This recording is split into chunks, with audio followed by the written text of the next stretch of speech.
ไปแล้วก็ถือว่าเป็นไม้ไกลฝั่งแต่อย่างใดก็ตามเวลาที่ผ่านมาศรัทธาญาติโยมทุกคนทุกท่านก็ได้สร้างสิ่งที่เป็นประโยชน์แก่ตนมาบ่มากก็น้อยเนาะได้มาถึงจุดนี้นะเฮาทำให้เฮาได้เข้าใจชีวิตหลายสิ่งหลายอย่างว่ามันเป็นอย่างนี้นี่เองพ่อแม่พี่น้องของเฮาหลายคนก็จากไปคนที่อายุ90ปลายร้อยเนี่ยบ่มีละไอ้รุ่นที่ฮู้จักกันเมื่อน้อยๆเนี่ยมีไผแล้ว เหลือก็ตัวเก่าเนาะวันหนึ่งอาตมาก็คงจะเป็นอย่างอีพ่ออีแม่ถ้ามีบุญได้อายุยืนอย่างเปิ้นนะถ้ามีอายุบ่ยืนมันก็บ่ได้อย่างอีพ่ออีแม่ที่เปิ้นบ่เดียวนี้ถ้าอู้ถึงว่า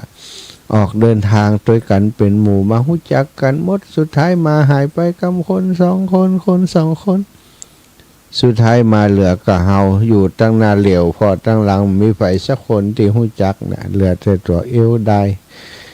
ก็มีเนาะอันนี้คือคนที่เป็นหนึ่งเดียวอายุยืนไงเนาะอายุยืนก็จะเป็นอย่างนั้นแต่ก็ได้รู้จักคนใหม่ติดเตียวเข้ามาในชีวิตของเฮาลูกหลานที่มาใหม่ๆเหลนหลนเลินอย่างต่างๆอาจจะบ่คุ้นเคยนะแต่ก็เป็น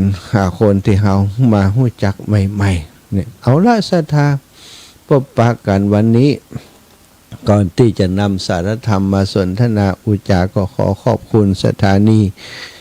เครือข่ายสายบุญทุกสถานีพร้อมกับผู้จัดการเจ้าหน้าที่ผู้ดูแลสถานีทุกคนทุกท่านนะที่ได้ดูแลสถานีเป็นอย่างดีทำให้สถานีของท่านสามารถส่งเรื่องราวข่าวสารงานบุญต่างๆตลอดถึงธรรมะไปถึงบ้านถึงจองสถาญาติโยมตามคลื่นความถี่ที่มีในพื้นที่ของสถานท่านเจ้าต้องขอขอบคุณให้เปิ่นอนุโมทนาบุญให้เปิ่นทุกคนทุกท่านที่มีส่วนร่วมในการนำธรรมะสู่บ้านสู่จองสถาญาติโยมให้ท่านอยู่ดีมีสุขนะให้อายุมันขวัญยืนให้มีชื่อเสียงเกิดก้องเกียงไกรท่านถือว่าเป็นผู้ที่เผยแผ่ธรรมของพระสัมมาสัมพุทธเจ้าขอให้ท่านเจริญรุ่งเรืองในปัญญาเกิดมาทุกภพทุกชาติเป็นผู้มีปัญญาเป็นผู้มีทรัพย์สินสลิงคารเป็นผู้มีญาติมีมิตรมีคนอันเป็นที่รักนะเป็นที่รักของทุกคนนะเป็นขวัญใจของทุกคนเหมือนกับที่ท่านได้ทำหน้าที่ในเวลานี้ทำให้คนเข้าใจธรรมะทำให้คนได้หมดจากความทุกข์ความโศกนะบางคนทุกอกทุกใจได้ฟังธรรมะได้ฟังสิ่งที่ท่านนำเสนอผ่านทางรายการทางสถานีของท่านได้เข้าใจได้มีความสุขก็ขอความสุขนั้นย้อนรอยถอยหลังไปให้ท่านเนาะทุกภพทุกชาตินั้นเถิด พบปะกันแล้วก็จะปาศรัทธาอีปออีแม่ไหวพระสวดมนต์ธรรมวัดเจ้าเสียก่อนเดี๋ยวเขาก็อู้กันมีเวลา2 ชั่วโมงนะสบาย กราบพระพร้อมกันกราบ1พุทโธเมนาโถกราบ2ธัมโมเมนาโถกราบ3สังโฆเมนาโถ อิมินาสกาเรนะพุทธังอภิปูชยามิอิมินาสกาเรนะธัมมังอภิปูชยามิอิมินาสกาเรนะสังฆังอภิปูชยามิอะระหังสัมมาสัมพุทโธภควาพุทธังภวันตังอภิวาเทมิกราบสวากขาโตภควตาธัมโมธัมมังนะมัสสามิกราบสุปฏิปันโนภควโตสาวกสังโฆสังฆังนะมามิกราบ นะโมตัสสะภะคะวะโตอะระหะโตสัมมาสัมพุทธัสสะนะโมตัสสะภะคะวะโตอะระหะโตสัมมาสัมพุทธัสสะนะโมตัสสะภะคะวะโตอะระหะโตสัมมาสัมพุทธัสสะพุทธังสรณังคัจฉามิธัมมังสรณังคัจฉามิสังฆังสรณังคัจฉามิตุติยัมปิพุทธังสรณังคัจฉามิตุติยัมปิธัมมังสรณังคัจฉามิตุติยัมปิสังฆังสรณังคัจฉามิตติยัมปิ พุทธังสรณังคัจฉามิตติยัมปิธัมมังสรณังคัจฉามิตติยัมปิสังฆังสรณังคัจฉามิ อิติปิโสภะคะวะอะระหังสัมมาสัมพุทโธวิชชาจารณะสัมปันโนสุขโตโลกวิทูอนุตตโรปุริสะธรรมสารทิสัทธาเทวมนุษสานังพุทโธภะคะวาติสะวะคะโตภะคะวะตาธัมโมสันทิฏฐิโกอากาลิโกเอหิปัสสิโกโอปันนายิโกปัจจัตตังเวทิตาโพ วินยูหิติสุปฏิปันโนภะคะวะโตสาวกสังโฆอุชุปฏิปันโนภะคะวะโตสาวกสังโฆยายาปฏิปันโนภะคะวะโตสาวกสังโฆสามิจิปฏิปันโนภะคะวะโตสาวกสังโฆยะทิทังจัตตาริปุริสายุขานิอัตถปุริสปุคลาเอสะภะคะวะโตสาวกสังโฆอะหุนายโยปะหุนายโยทักขินายโยอัญชลิการะนิโยอนุตตรังปุญญเขตังโลกัสสาติกราบพระพร้อมกันเนื้อสัทธาญาติโยมทั้งหลายกราบหนึ่งพุทธังวารันตังศิรสานะมามิกราบสองธัมมังวารันตังศิรสานะมามิกราบสามสังฆังวารันตังศิรสานะมามิ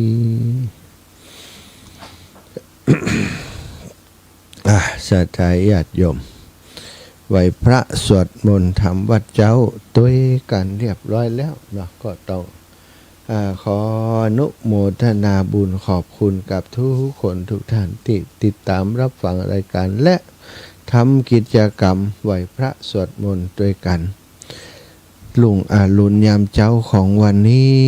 หือท่านสุขภาพพลานามัยสมบูรณ์แข็งแรงมีปัญหาอะไรยังเกิดขึ้นก็ขอให้ขจัดปัดเป่าไปโดยสติปัญญาที่ได้เกิดจากการที่เฮาได้นับถือพระพุทธศาสนาได้สวดมนต์ไหว้พระได้ทำสิ่งที่เป็นประโยชน์แก่ตนตัวของเฮาได้ไปตะกี้เมื่อสักครู่นะวันเวลาผ่านไปล่วงไปวันวัยได้ล่วงไปบัดนี้เฮาตั้นเจ้าตั้งหลายทำอะไรกันเล่าทำอะไรยังกันอยู่นะเป็นคำเตือนของพระพุทธเจ้าที่มีต่อสาวกทั้งหลายอุบาสกอุบาสิกาทั้งหลายสมัยพุทธกาลศรัทธาญาติโยมยังเป็นกรรมที่เฮาตั้นเจ้าทั้งหลายควรจะสำนึกถึง คำเตือนนี้นะทำไมพระพุทธเจ้าถึงเตือนอยู่อย่างนี้เป็นประจำเพราะว่าวันเวลามันล่วงไปไวเหลือเกินจะไปคิดว่าอายุของเฮานี่โอ้มันยังแหมเหมือนอยู่นี่ยังพอคนนั้นนะเปิ้นอายุเปิ้นยังสบายอยู่นะปุตตานะลุงเขาอายุยืนเขาก็จะอายุยืนอย่างเปิ้นศรัทธาอีปอยอีแม่อายุจะสั้นจะยืนจะยาวเท่าใดบ่เป็นมาตรฐานบ่เป็นหมอกเปิ้นบอกว่าคนเฮาถ้ายังประมาทอยู่อายุเป็นหมื่นปีแสนปีถ้าเฮาเป็นผู้อยู่ในความประมาทก็หมื่นปีแสนปีบ่มีความหมายเลยบ่เป็นประโยชน์แต่ว่าถ้าอายุเฮายังหนุ่มยังน้อยอยู่เฮาเป็นผู้บ่ประมาทบ่ประมาทในวันเวลาบ่ประมาทในการที่จะสร้างสมคุณงามความดีแก่ตนตัวของเฮาวันเวลาของผู้ที่บ่ประมาทแม้แต่วันเดียวก็มันเป็นเวลาที่ดีกว่ามากกว่าโดยบุญโดยกุศลกว่าคนที่มีอายุเป็นหมื่นปีแสนปีศรัทธาญาติโยมทั้งหลายหมื่นปีแสนปีอยู่ด้วยความประมาทฆ่าสัตว์ตัดชีวิตละเมิดข้อปฏิบัติอันเป็นศีลอันเป็นสิ่งที่ควรทำบัญญัติบัตรธรรมเปิ่นฮือทานกันลุ่มเปิ่นทำบุญกันหลายแต่ตัวเองนี่บ่ใส่ใจบ่สนใจทำแต่บาปอกุศลถ้าอย่างอีนั้นอายุยิ่งนักก็ยิ่งจะทำให้ตัวเก่าจมไปกับอายุจมไปกับวันเวลาที่มีนักนั้นตรงกันข้ามคนที่มีเวลาน้อยแต่สั่งสมอบรมอย่างบุญกุศลเป็นผู้ที่มีจิตใจดีงามเป็นผู้ที่ฝึกฝนให้อยู่ในควบคุมกายวาจาใจของตัวเองทุกวันทุกเวลาตลอดเวลาเป็นผู้อยู่ในปัจจุบันขณะมีสติอยู่กับตัวทำอย่างใจปัญญาพิจารณาถูกผิดรู้ดีรู้ชั่วรู้ถูกรู้ผิดเป็นบัณฑิตที่ควรนับถือบัตทำอย่างบุ่มบามตามอำนาจของกิเลสกิเลสมันก็จะปาลงไปในฝ่ายสิ่งติดต่ำศรัทธาเหมือนน้ำที่ไหลลงไปในที่ต่ำฉันใดจิตใจของเฮาถ้าบ่ฮู้จักกลางกั้นด้วยคุณงามความดีด้วยคุณธรรมของบัณฑิตทั้งหลายก็จะทำให้มันลิ่งลู่ลงไปที่ต่ำเปิ้นถึงบอกว่าคนที่ฝึกฝนตนเองคนที่มีหิริโอตตัปปะคนที่อยู่ในกระแสของธรรมะคนพวกนี้เหมือนป่าที่บัดตายศรัทธาคือไหลทวนน้ำทวนกระแสกิเลสป่าที่จะไหลทวนน้ำทวนกระแสคนจะไหลคนทวนกระแสกิเลสได้ต้องมีการฝึกฝนตนเองเริ่มต้นจากการที่เป็นผู้มีความละอายต่อบาปเก่งกว่าต่อบาปอกุศลทั้งหลายเข้าใจอย่างคือบุญอย่างคือกุศลอย่างคืออกุศลเมื่อเราเข้าใจแล้วเข้าใจอันนี้คือบุญอย่างเรื่องของทานนี่การให้ทานการช่วยเหลือผู้อื่นการเสียสละเป็นบุญเฮาฮู้ว่าโอ้นี่พระโพธิสัตว์เจ้าคนดีทั้งหลายเริ่มต้นจากการทำอย่างนี้ฮู้จักการให้การแบ่งปันคัดเก่าสันดานของตัวเก่าที่มันหันแก่ตัวละโมบโลภมากยังก็ของกูไปหมดเฮาก็ดัดสันดานของมันโดยการขจัดปัดเป่าไปทีละเล็กทีละน้อยการฮื้อตานก็ต้องฝึกฝนเหมือนกันสถาบมีไผที่เจ้าโลมาแล้วก็ฮื้อทานตั้งแต่เล็กแต่น้อยเหมือนพระโพธิสัตว์หรอกเนาะอย่างพระเวสสันดรนี่โอ้จะเกิดมายังบ่เกิดกำเตื้อ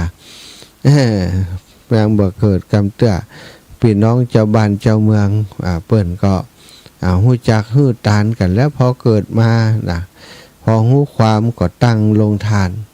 ตั้งลงทานมีทรัพย์สินสลิงคานเกิดย้อนบุญของเปิ้น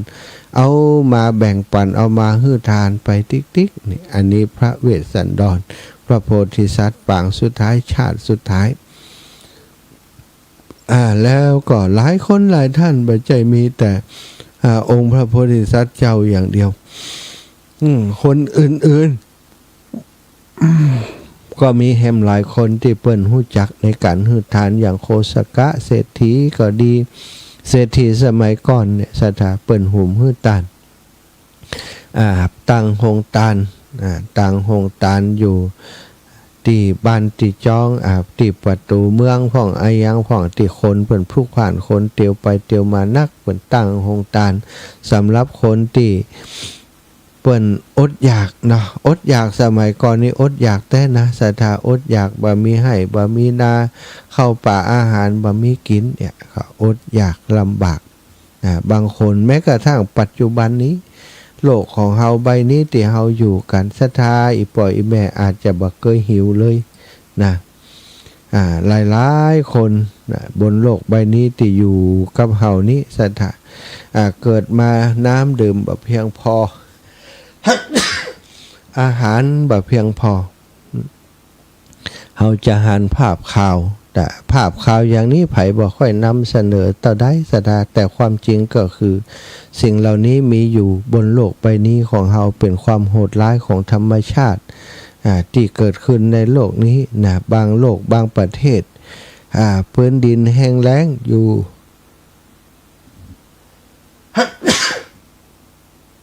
อยู่ทะเลทรายอย่างเงี้ยศรัทธาอยู่ในประเทศที่อากาศร้อนพื้นดินบ่ค่อยสมบูรณ์อาหารการกินก็หายากเนาะอย่างประเทศหนึ่งบ่ฮู้ว่าตอนนี้ประเทศเพิ่นเป็นอย่างใดพ้องแล้วประเทศเอธิโอเปียหันภาพข่าวที่เพิ่นเอามาลงตามสื่อต่างๆนะเคยได้หันโอ้ละอ่อนตัวน้อยเดียวซะดะแล้วก็มีหันกับกระดูกหนังติดกระดูกหางติดกระดูกส่วนเนื้อส่วนอย่างบ่มีบ่หันเลยน้อยๆตาเลิกโกโวซะดะน้ำบ่มีกินน้ำขนาดน้ำยังมีกินเนี่ยน้ำเข้าไม่กินตายกันนะศรัทธาญาติโยมนี่ถ้าประเทศนั้นๆนะมีคนรวยเนาะแต่ว่าบ่แบ่งปันไผนั้นคือคนที่อยู่บนความสุขคณะติอยู่มีความสุขในคณะติเพื่อนร่วมชาติของตัวเพื่อนร่วมโลกของตัวมีความทุกข์อยู่เขาจะรับได้อย่างไรเนาะศรัทธาญาติโยมแต่หลายๆคนบ่ได้ใส่ใจบ่ได้สนใจผู้อื่นสนใจแต่ตัวเองว่าจะอิ่มจะกินอย่างล้ำๆที่ไหนเนี่ยคนอื่นจะไม่กินบ่ใส่ใจบ่สนใจนี่ก็คือคนที่บ่รู้จักประโยชน์ที่จะเกิดขึ้นกับเฮานั้นศรัทธาญาติโยมเป็นเรื่องที่แปลกเหมือนกันถ้าเฮาต้องการบุญการกุศลต้องการประโยชน์เกิดขึ้นกับเฮาจะต้องแสวงประโยชน์ด้วยการช่วยเหลือผู้อื่นแบ่งปันผู้อื่นทำความดีกับผู้อื่นทำความดีกับสิ่งอื่นประโยชน์นั้นถึงจะเกิดกับเฮาที่เรียกว่าบุญเรียกว่ากุศลคนเฮามนุษย์คนเฮาทุกคนทุกท่านศรัทธาญาติโยมมาพอเตอะเฮาเกิดมาเฮาจะไปคิดว่าโอ้นี่ร่างกายของเฮานี่จะอยู่ยั่งยืนยงยืนนานนานไปดูแลแต่ตัวร่างกายดูแลแต่ตัวของตัวเองบ่ดูแลคนอื่นบ่ใส่ใจคนอื่นเลยกินอิ่มนอนอุ่น หุ่นบ่เกี่ยวเสาะกะหาแต่เรื่องกินอย่างเดียวเสาะแต่สิ่งที่จะเป็นชื่อเสียงอย่างเดียวหวังว่าตัวเองนี้จะมีชื่อเสียงเกิดก้องเกียงไก่ไปตราบนานเท่านานซะท่าคนที่จะมีชื่อเสียงเกิดก้องเกียงไก่บ่ใจราชาบหากษัตริย์บ่ใจนักการเมืองที่โด่งดังทั้งหลายซะท่าคือคนที่ทำคุณงามความดีทำคนที่เปิ้นฮู้จักบุญฮู้จักบาป ฮู้จักสิ่งที่เป็นประโยชน์สิ่งที่เป็นโทษแล้วก็ทำสิ่งที่เป็นประโยชน์บ่ทำในสิ่งที่เป็นโทษเป็นภัยแก่ตัวเฮาจะฮู้จักว่าโอ้ท่านอนาถปิณฑิกะเศรษฐีชื่อนั้นนะจากไปจากเฮาไปตั้งแต่ 2,500 กว่าปีมาแล้วเฮายังฮู้จักชื่อเพิ่นอยู่ฮู้จักการทำงานการกระทำของเพิ่นอยู่นางวิสาขาก็ดีพระเจ้าประเสนที่โกศลก็ดีก็เจ้าปิมปิสารก็ดีราชากี่ราชาที่เสียไปไผจำได้พ่องบ่มีไผจดจำได้เยอะแยะไปหมดแต่ราชาที่ทำคุณงามความดีโดยการฮือตานโดยการรักษาศีลโดยการปฏิบัติดีปฏิบัติชอบตามมรรคมีองค์8ตามที่พระพุทธเจ้าทรงสอนยังมีชื่อเสียงมาถึงปัจจุบันนี้สถาถ้าเราได้มองย้อนกลับไปถึงบุคคลทั้งหลายเหล่านั้นที่มีชีวิตโลดแล่นอยู่ในสมัยพระพุทธเจ้าทำไมชื่อเสียงเปิ้นถึงได้ก้าวไกลมาถึงปัจจุบันนี้ก็เพราะเปิ้นสร้างคุณงามความดีคุณงามความดีนั้นบ่ได้สูญหายไปไหนยังอยู่ตราตรึงจิตใจของชาวพุทธทั้งหลายอยู่ของคนที่นับถือพระพุทธศาสนาอยู่แล้วก็หลายคนที่บัดนับถือก็ดีบ่นับถือก็ดีที่ได้สูญสิ้นไปชื่อหายไปบ่มีไผจดจำได้เพราะบ่ได้สั่งสมบ่ได้ฮู้สิ่งที่เป็นบาปบุญคุณโทษประโยชน์ไม่ใช่ประโยชน์บ่ได้สร้างกองบุญกองกุศลแก่ตนตัวชีวิตเมื่อล่วงไปก่อนลับไปหายไปกี่แสนกี่ล้านล้านคนจากไปโดยที่บ่มีอย่างค้างไว้หือจดจำบนโลกใบนี้แต่คนที่เปิ้นปฏิบัติศรัทธาปฏิบัติอย่างที่สุดในการมีความศรัทธาถึงที่สุดนะมีความมีศรัทธามีประสาทะถึงที่สุดได้เจริญอย่างทานศีลภาวนาป้อมเป้งอยู่ตลอดชีวิตของเปิ้นนอกจากละไปแล้วไปสู่สวรรค์สร้างบุญสร้างกุศลใหญ่กลับมาเกิดก็เป็นผู้ที่มีชื่อเสียงโดยที่บ่ต้องไปแย่งชิงกับไผก็มีชื่อเสียงมีการยอมรับจากคนทั้งหลายด้วยกระแสบุญที่เพิ่นสร้างสมอบรมทำไว้วันเวลาของทุกคนสถาเท่ากันหมด24 ชั่วโมงเท่ากันแต่ว่าไผจะสร้างประโยชน์ให้กับตัวไผตัวเฮาเนี่ยนะได้มากกว่ากันอยู่ที่คนที่เปิ้นฮู้จักนะบาปบุญคุณโทษประโยชน์ไม่ใช่ประโยชน์อันนี้สำคัญจริงๆสถาญาติโยมถ้าบ่ฮู้จักอันยังเป็นบาปบ่ฮู้จักอันยังเป็นบุญก็คือคนที่ตามืดบอดคือคนอันธพาลถามว่ามีกะมีนักก่อนนี่โอ้สถาถ้าเปรียบเป็นเปอร์เซ็นต์ 100% นี่คนที่ฮู้จักบาปบุญคุณโทษจริงๆก็มีเพียงยิบมือเดียวมีน้อยเดียวนะถ้าบ่อ่านแล้วโลกนี้มันจะสงบเย็นเรียบร้อยมีอย่างเกิดขึ้นเลยถ้าคนฮู้จักไอ้ยังเป็นบาปไอ้ยังเป็นบุญไอ้ยังเป็นคุณไอ้ยังเป็นโทษแต่ที่มันวุ่นวายกันเนี่ยสถาก็เพราะคนบ่ฮู้จักไอ้ยังเป็นบาปบุญคุณโทษประโยชน์ไม่ใช่ประโยชน์ได้แสวงหาสิ่งอันบ่ควรไปยึดถือเอาสิ่งที่มันบ่ควรจะยึดถือโดยซ้ำไปแม้กระทั่งร่างกายของเฮานี่บางคนยึดถือเป็นอัตตาตัวตนมีทิฏฐิมานะสักกายทิฏฐิมีมานะมีทิฏฐิมีอติมานะเฮานี่เฮาดีกว่าคนอื่นเฮานี่เฮาไผเนี่ยยังเฮาบ่ได้ความจริงพระพุทธองค์ทรงแจกแจงให้ฟังหมดแล้วเรื่องราวต่างๆเหล่านี้ความรู้สึกที่เป็นเราเป็นเขานี้เกิดมาจากอุปทานที่เข้าไปยึดถือจริงๆแล้วเข้าไปแกะพอทั้งไหนว่ามันมีอะไรอย่างจริงหรือนะสถาเป็นสิ่งสมมุติทั้งหมดร่างกายตัวตนของเขาก็ถูกสมมุตินะสถาเป็นสมมุติเกิดมาปุ๊บเป็นสมมุติว่านี่ชื่อนี้นะกว่าจำลูกบ่ได้ลูก5 คน15 คน อันนี้นายกอันนี้นายขออันนี้นายงอ แล้วแต่จะตั้งชื่อเสาอันนี้เสาอันนี้ติดอันนี้จันทร์อันนี้การนี่พุธอันนี้พัดมันเกิดวันใดใส่วันนั้นเข้าไปหรือว่าอันนี้แก้วอันนี้คำอันนี้ป่งคำ ว่าเข้าไปเนาะแล้วแต่คนที่เพิ่นจะตั้งบัดเดี๋ยวนี้ A B C D เนี่ยกันเนาะคนสมัยใหม่นี่ตั้งชื่อลูกเต้านี่เป็นภาษาอังกฤษนะสมัยก่อนนี่ตั้งชื่อตามวันเวลาชื่อกำเมืองนะปีแก้วกาเนาะสายคำกาเนี่ยคำปอกานะมีหลายอย่างเนี่ยปอนั่นแม่นี่นะกำเก่าๆต่อมาก่อนนิยมตั้งเป็นภาษาบาลีเนี่ยสิท่าภาษาบาลีอย่างอาตมานี่สมชาติก็เป็นภาษาบาลีเนี่ยสมชาติชาตะเกิดสั่งพร้อมกับดีคนเกิดดีเกิดงามเกิดพร้อมเนี่ยสั่งพร้อมกับดีสมชาติสุชาตินี่ดีหมดเนี่ยท่านเป็นชื่อสมมุติเป็นสมมุติคือเป็นนั่นเป็นนี่แล้วเปิ้นก็ตอนน้อยๆเปิ้นก็ห้องเฮามาอย่างอันห้องชื่อจนเฮาจำได้ว่าเฮาชื่อนี้นี่ซะท่าก็ยึดถือเอาชื่อเนี้ยนะว่าเป็นตัวเฮาพอมีไผมาด่ามาว่า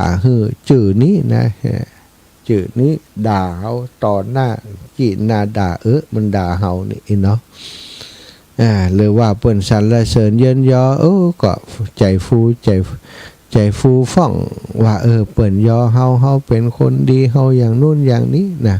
ยกยอปอปั่นก็เลิงในคำที่ยกยอปอปั่นนั้นแล้วต่อมาก็มีทิฏฐิมานะแล้วไผมาด่ามาว่าคิงด่าหากะบะเนี่ยถ้าเปิ้นยอก็ชอบใจนะอันนี้จะเป็นการเรียกว่าสะสมความรู้สึกว่าเป็นตัวเป็นตนสุดท้ายก็มาหันแก่ตัวถ้าคนอื่นทำบ่ดีก็โกรธก็เกลียดถ้าคนอื่นทำดีก็ชื่นอกชื่นใจมีโลกกระทำเกิดขึ้นพร้อมเลยมีลาภมียศมีสรรเสริญมีสุขมีทุกข์เกิดขึ้นมาเดี๋ยวสุขเดี๋ยวทุกข์ต่างๆสลับหมุนเวียนเปลี่ยนไปคนที่หู้ถึงเรื่องบาปบุญคุณโทษก็เอาประโยชน์จากการมีชีวิตนี้มาสร้างประโยชน์ถ้าตัวเฮาเป็นสิ่งสมมุติก็สมมุติคือมันทำดีซะนะสมมุติเอาตัวเนี้ยไปทำดีเอาตัวนี้ไปมีศีลมีธรรมไปฮื้อทานไปรักษาศีลไปปฏิบัติภาวนาเมื่อเอาตัวสมมุตินี้ไปทำสถานแล้วก็จะหันตัวจริงที่อยู่ตั้งไหนนี้ตัวของเฮานี่มีอยู่ 3-4 ตัวพุทธสถานถ้าเกิดความโลภความโกรธความหลงขึ้นนี่ไอตัวดำเกิดขึ้นจิตที่เป็นสีดำเกิดขึ้นเมื่อใดที่จิตใจมีทานศีลภาวนาอยู่ในใจเจริญเมตตามีเมตตามีกรุณามีมุทิตาอุเบกขาเกิดขึ้นในจิตในใจของเขาตัวขาวก็เกิดขึ้นจะฆ่าสัตว์ไอ้ขาวก็เยื้องแขนไอ้ดำว่าอย่านะ ถ้าฆ่าสัตว์แล้วเราจะทุกข์นะเราจะไม่สบายใจไม่มีใครเขาต้องการให้ถูกฆ่านะไอ้ขาวก็เตือนไอ้ดำก็บอกว่าบ่ได้มันด่าเฮาตะกี้โลมันด่าฮะตะกี้น่ะก็ไม่เป็นไรมันด่าไม่ได้เจ็บไม่ได้ปวดอะไรมันก็ด่าแค่ธาตุ4อินทรีย์6เท่านั้นเนี่ยไอ้ขาวสอนไอ้ดำใบย้อมความโกรธความโทโสโมโหกับความเมตตามันจะต่อสู้กันอยู่ตั้งในใจเขาเนี่ยสดาบัจจัยติอื่นถ้าตัวขาวมีพลังสูงหู้จักบาปบุญคุณโทษกว่าบาปกว่ากรรมก็จะเอาชนะมารก็คือไอ้ดำนั่นแหละจนเฮาโกรธจนเฮาโลภเฮาหลงถ้าเฮาเอาชนะมันได้เฮาก็จะมีความสุขบุญกุศลก็จะเกิดขึ้นกับเฮาแต่ที่ผ่านมาสู้กันทีไรนะมันก็สู้กิเลสมาได้ทันสักทีเมตตามาจ้ากว่ามันเมตตานี่น้อยกว่านี่น้อยกว่าความโกรธความโลภความหลงบริหารสัจธรรมในชีวิตที่เป็นความจริง อยู่ในอำนาจของกิเลสศรัทธามันก็จะทำให้ตัวของเฮานี่มัวหมองหม่นหมองแม้จะมีอายุยืนเป็นหมื่นปีแต่บ่ได้สั่งสมยังกองบุญกองกุศลเลยก็เท่ากับชีวิตของเฮานั้นนะมันบ่มีคุณค่าอะไรหยังเหมือนกับชีวิตที่บ่ได้เตรียมเติมสิ่งดีๆเข้าไปในจิตในใจสิ่งดีๆเข้าไปในตัวของเฮามันก็บ่เกิดประโยชน์อย่างกับการมีชีวิตอยู่แม้จะหมื่นปีแสนปีคนที่มีอายุเพียงวันเดียวแต่ว่าสร้างสมยังกองบุญกองกุศลเท่าที่จะทำได้จะเป็นคนที่มีคุณค่ามากกว่าประโยชน์อย่างกับการมีอายุยืนแล้วเฮาบ่ได้ทำประโยชน์แก่ตนแก่ผู้อื่นอันนี้เป็นสิ่งที่พระพุทธองค์ท่านตักเตือนพุทธบริษัทสาวกตลอดมาเฮาท่านเจ้าตั้งหลายวันเวลาจะล่วงผ่านเฮาไปแล้วนะวันนี้วันที่22เนาะวันที่21ผ่านเฮาไปแล้วแต่ว่าถ้าไผบ่ได้ทำดีแต่ว่าวันนี้ก็ต้องเร่งทำความดีอะไรอย่างก็ทุกคนฮู้ดีอย่างอีปออีแม่นี่วันนี้อีปออีแม่ได้ฟังธรรมยามเจ้านี่ก็ถือว่า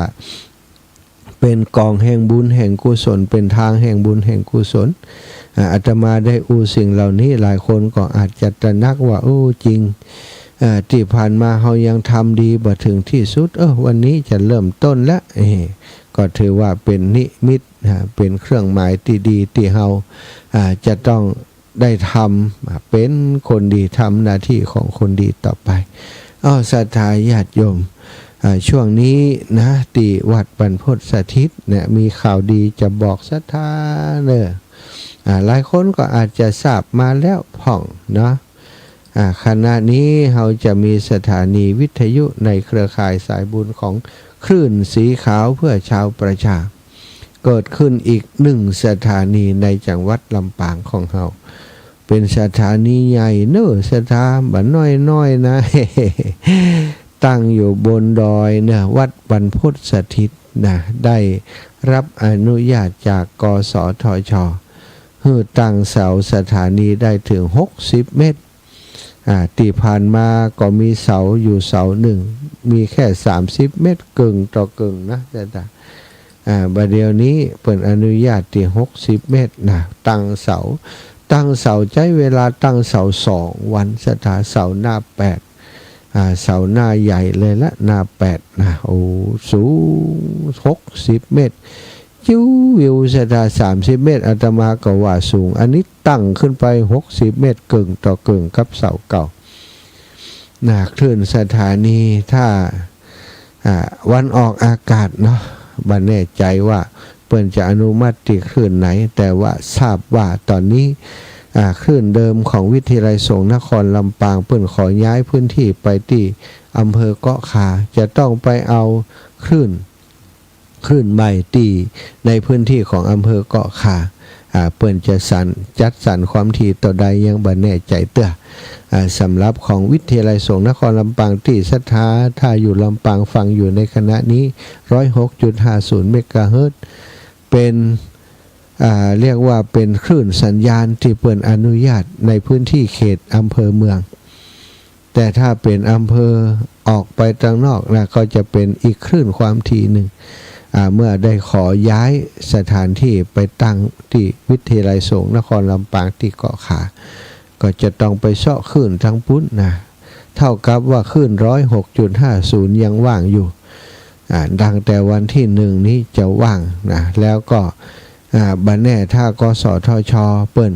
คลื่นนี้มีอยู่แล้วยกคลื่นนี้มาเป็นของวัดบรรพตสถิตศรัทธาที่ลำปางก็จะได้ฟังคลื่นนี้ไปเลยแต่ว่าเปลี่ยนชื่อจากวิทยาลัยสงฆ์นครลำปางสถานีวิทยุ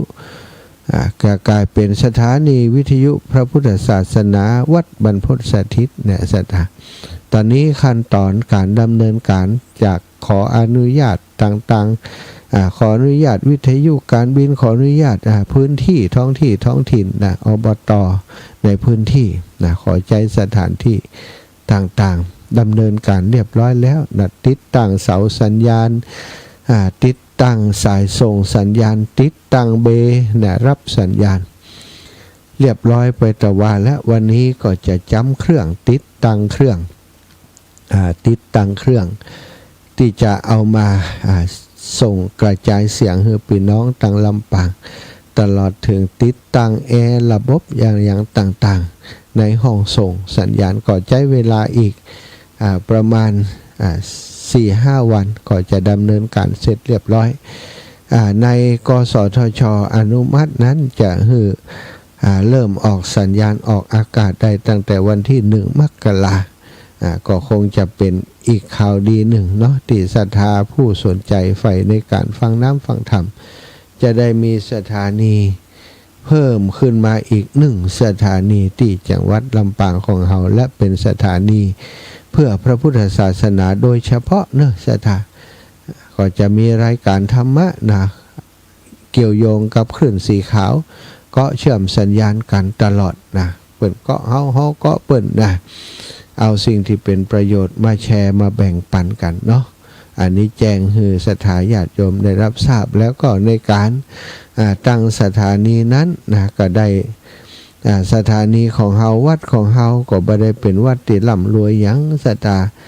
ท่านอาจารย์พระมหานพดลก็พัฒนาวัดก็ได้กฐินปีละเล็กละน้อยมาทำไปเรื่อยๆแต่ท่านมีความตั้งใจในการเผยแพร่พระพุทธศาสนา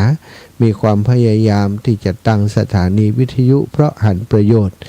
ว่ามีศรัทธาญาติโยมติดตามรับฟังนักแล้วก็มันถ่ายรายการธรรมะเป็นประโยชน์แก่ศรัทธาญาติโยมเลยพยายามเพื่อจะก่อตั้งสถานีอีกครั้งหนึ่งหลังจากที่เคยมีมาแล้ว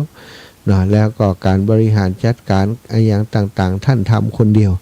ปัจจุบันอาตมามาช่วยแล้วก็ได้เชื่อมโยงกับเครือข่ายคลื่นสีขาวท่านอาจารย์ก็เลยได้มีความตั้งใจอีกครั้งหนึ่งที่จะทำให้เกิดเป็นประโยชน์แก่ผู้ฟังที่อยู่ต่างบ้านต่างหลายเนาะในเดือนมกรานะถ้าออกอากาศไปแล้วนะเดือนมกราปลายเดือนก็จะได้ทำบุญพี่น้องเครือข่ายสายบุญขึ้นสีขาวจะได้มีโอกาสมาร่วมมอบเสาตอนนี้ท่านอาจารย์วัดหนองกายได้มอบเสาผ่านมาทางท่านพระครูสมุวิสุวัตวรกิจโจท่านพระครูก็มอบมาให้ท่านอาจารย์พระครูอภิวัตรพระครูอภิวัตรก็ได้มอบมาที่สถานีวิทยุวัดบรรพตสถิตของเฮาที่นี่ได้ติดตั้งเป็นที่เรียบร้อยแล้วสถานถ้าบ่เปิ้นบ่มอบเพื่ออย่างอีกกะเสาพร้อมกันติดตั้งเสียงอยู่200,000 ปลายเกือบจะ300,000อันนี้ก็ลดไปเกินหนึ่งเนาะสถาก็ได้เสียการติดตั้งเพื่อเปิ้นยกเสาขึ้นติดตั้งระบบต่างๆและต้องอาศัยช่างเทคนิคก็มีการใช้จ่ายเยอะพอสมควรตอนนี้ก็มีคนที่เปิ้นเข้าใจแล้วก็ฮู้ว่าอันวัดบรรพตสถิตตั้งเสาคงจะมีการใช้จ่ายเยอะเปิ้นก็ได้ให้หอมมาเนาะมีท่านพระครู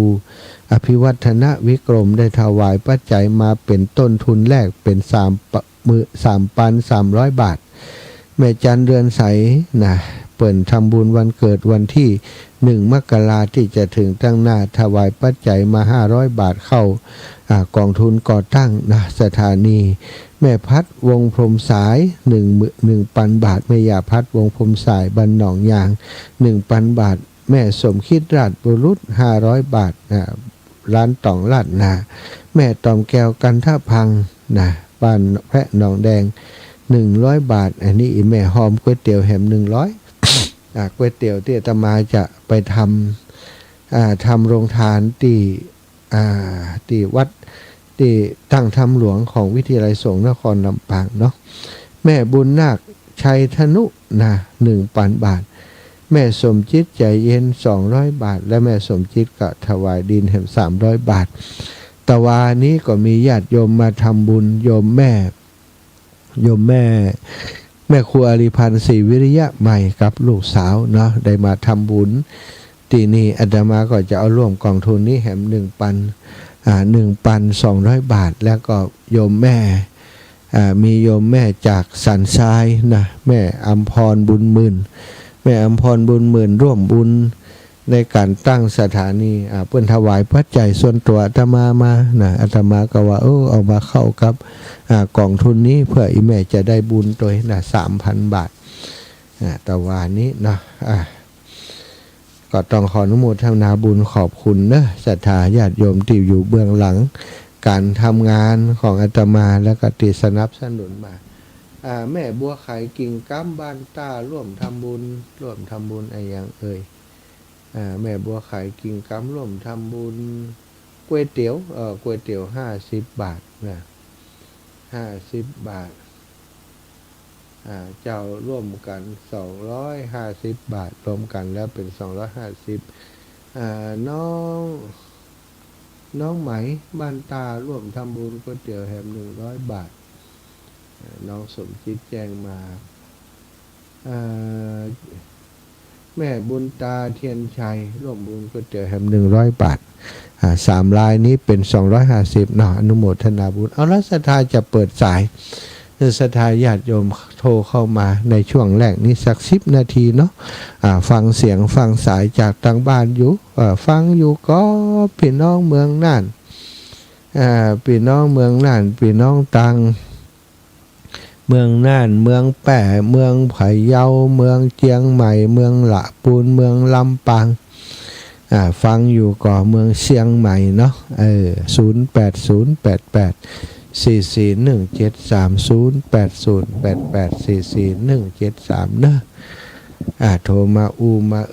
มาไทยมาถามกันนะมาทักทายกันยามเจ้าไผ่ตื่นเจ้ารายงานตัวด้วยนะแม่อุ้ยอินแม่สับสะเมิงตื่นแล้วยัง แม่อุ้ยอินรับอุตุอยู่ก็ว่าตื่นแล้วยังนะแม่อุ้ยอินแม่สับสะเมิงพี่น้องตังแม่สายเจียงไฮ้ถึงก็ตังเจียงไฮ้ตอนเจ้านี่บัดถึงจะตั้งแต่ตี 5ไปเนอะเจียงไฮ้นี่จะรับสัญญาณโดยเฉพาะเวียงป่าเป้านี่นะยายพรนี่มือเร็วจ้ะยายพรนี่มือเร็วแต่ปั๊บเลยนี่ละนี่นี่คืออะไรก็เปิดติดดับเนี่ยติดดับเปิดกดติดเปิดกดติดน่ะ104.50 วัดฝ่ายหินเนาะนอนอยู่กันนี่นอนอยู่กันอยู่สาธุเนอะยายพรเนอะขอบคุณยายพรขอบคุณสาธุเจริญพรแม่เพ็ญแสงไฟสว่างตาเจ้าว่าสาเจ้า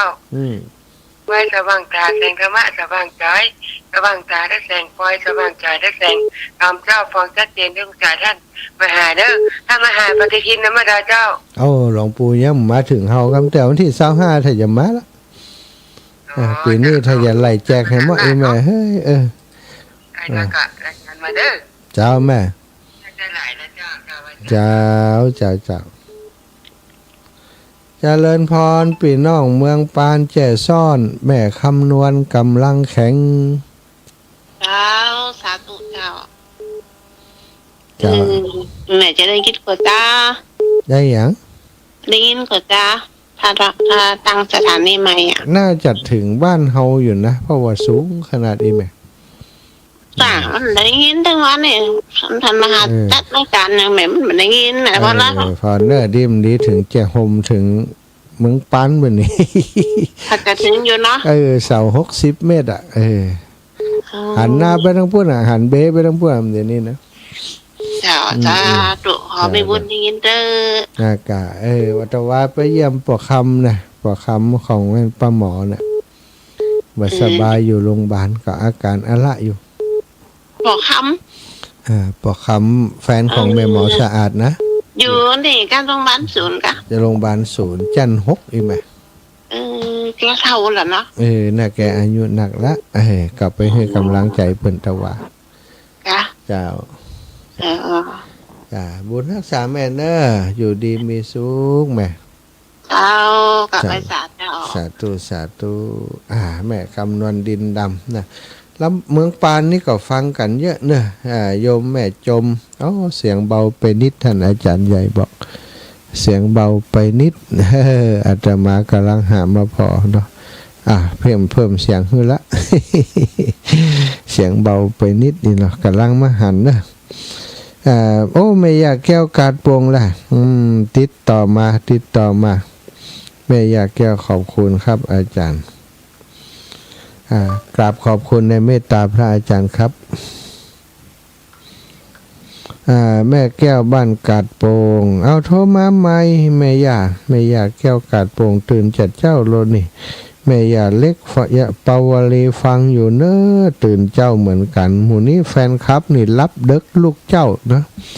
คนเท่าเนาะเวลานอนกับนอนนี่มันใกล้จะเหมือนกันละศรัทธาญาติโยมเกิดนอนไปรับกำรับนิ่มเดนนี้ตกลง แต่กี้กะว่าสะดุ้งตื่นตีหนึ่งเตือนหนึ่งแล้วก็นอนลงไปนอนซะกำเหอะนาฬิกาปลุกแล้วอย่างมันเร็วแสดงว่ารับไปสักงีบแล้วเนาะได้งีบไปสักงีบแล้วมันก็เลย เวลาเหมือนกับว่ามันเร็วเหมือนกับว่าได้นอนซะกับพี่น้องเมืองน่านนี่ตื่นขวายแล้วนี่เมืองน่านยังตื่นเด้อดับปิงเมืองน่านมีสักคนนี่ลำปางนี่หู้จากการที่ดูเนาะดูในไล่สดแม่ยาแก้วก็ตื่นอย่างเจ้านี่เดี๋ยวอีปีเดียดเนี่ยเดี๋ยวอีน้องเดียดเนอะวันนั้นตุลูกออกวันจันทร์ก็เลยตื่นมาเล่นถ้าอีน้องดาบอกอย่างไรก็ฟังทุกปีเนอะย้อนทุกปีนะเนอะย้อนทุกปีมึงนะกะวันนี้วันจันทร์นะตุลูกจะออกวันจันทร์ก็ตื่นเจ้าวันที่25-26นี่มาใดอยู่ก้าอีน้องมาส่งอยู่ก้าเอาอีน้องว่ะบอกอีน้องทุกปีบอกเอาไปส่งเนอะไปปุ่นทุกปีจะพอคนเดียวเนอะอีน้องพาไปกันได้พาไปหลับไป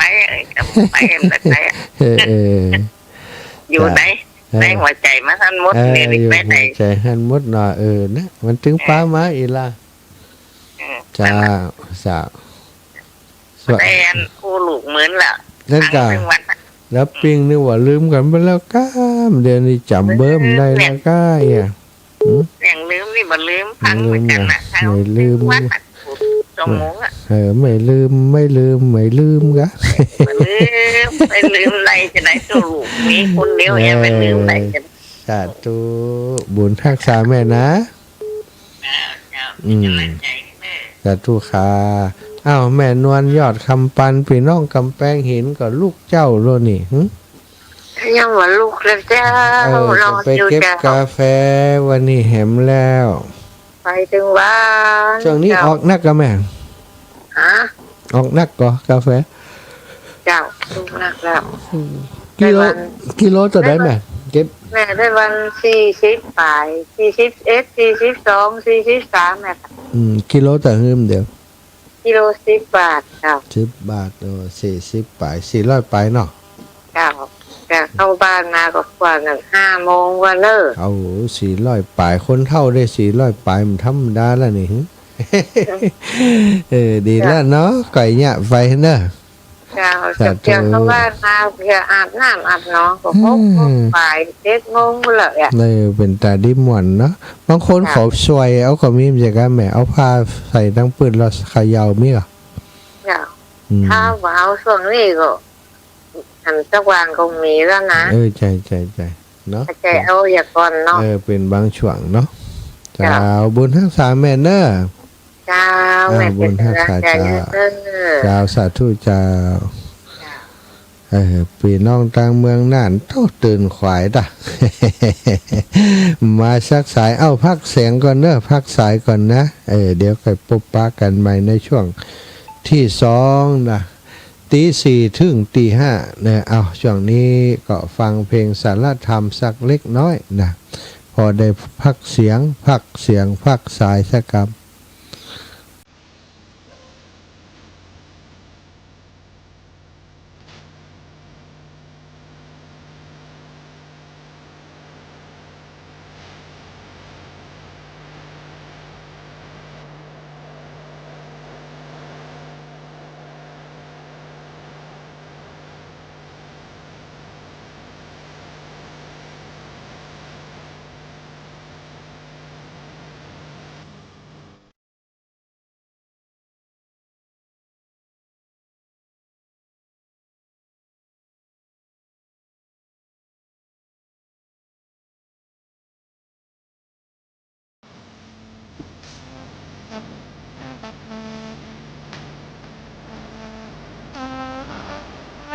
ตื่น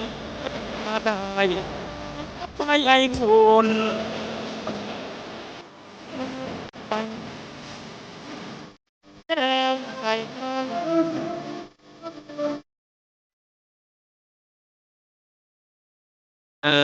รักคุณอย่ามัวเด็ดด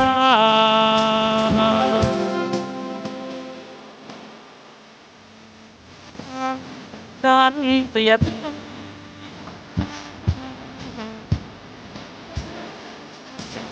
กันแบบ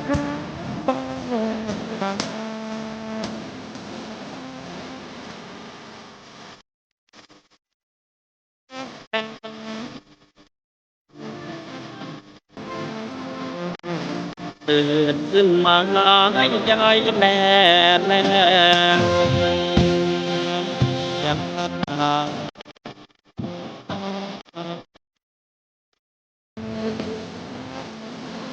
ยังเสียงกำฟังว่าให้แมวได้ยินเสียงสวดมนต์แล้วเปิดวิทยุให้แก้วบนคืนได้แล้วฟังเสียงธรรม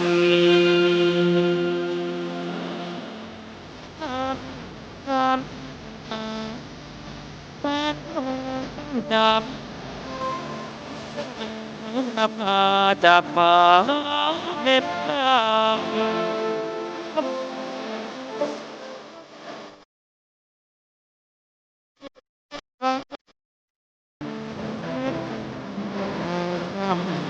ฟังเสียงคำน้อมนำจากใจ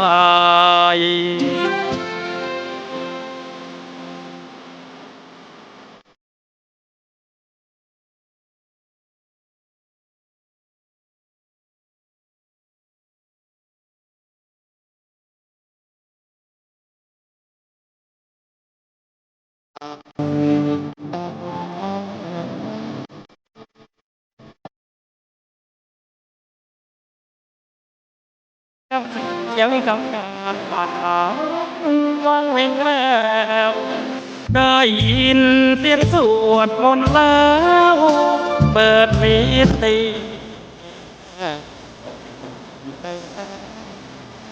แล้วฟังเสียงอ่าง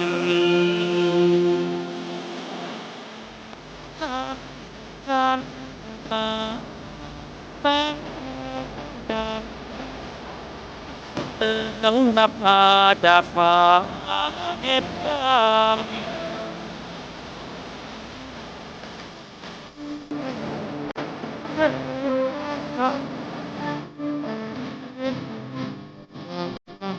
เปิดมาจากฟ้า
ถ้า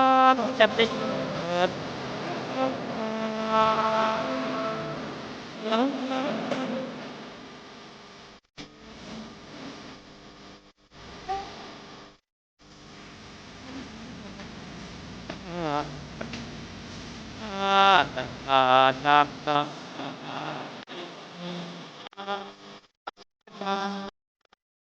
ไม่ได้ไปไกล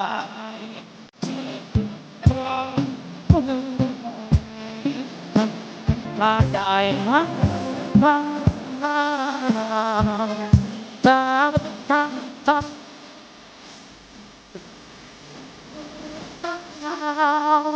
อาตายตาตา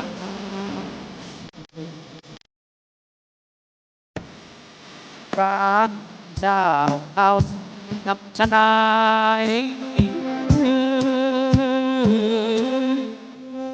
ป๊อปตื่นมาตอนใส่ปากตกกันไง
ฉัน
ศรัทธาญาติโยมได้ฟังเพลง เพลงธรรมะนะเพลงสารธรรมจบลงไป ก็ได้พักผ่อนพักเสียง2เพลงก็ประมาณ 5-6 นาทีเนาะก็ขอบคุณเนอศรัทธาญาติโยมติดตื่นเจ้ามา